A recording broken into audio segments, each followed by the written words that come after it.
pakuzvigarira tatarisana neEaster holiday. Zvino ndine dambudziko rokumwa.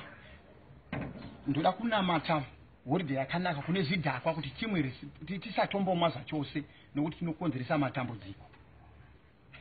Mwari ndakunamatai panguva dzino tatasana neEaster kuti mundibatsire mamwire angu akanyanyisa ndiri chidhakwa chinoverengwa nomumapepa.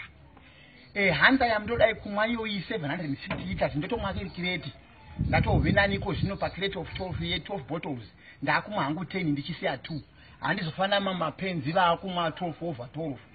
Zvino ndinokumbira kuti doro harina kunaka kasati tiri mukati mekufamba murodhi umu. Drink and drive is very bad unless kuri kumwa mvura. Kuri kumwa doro chete tisu tinokonzeresa matambudziko. Toda kuti tisike kunzvimbo dzatinofanira kusika zvakanaka nehama neshamwari. Tisazosika mota dzedu aconvertiwa to coffins. Tisike kunzvimbo dzedu une peace of mind nomufaro. Saka Mwari ndinokumbira kuti dei madzisa alcohol content mudoro iri rehanza ndigone kumwa hangu kana kuti richikwanisa kusvika ku 3% kana 9 alcohol zviri nani ezvinonwe iri hanza. Nokuti kumwa kwangu kwakaipa ndinogona kutorova, kupopota, kushaisa mhuri yangu pisi kana kubasha kunopesana ndabaro ndesingazivi zvandoita. Zvino ndinokumbisa kuti kumwa kwangu kuve kushoma nehama neshamwari ndisava problem of the road.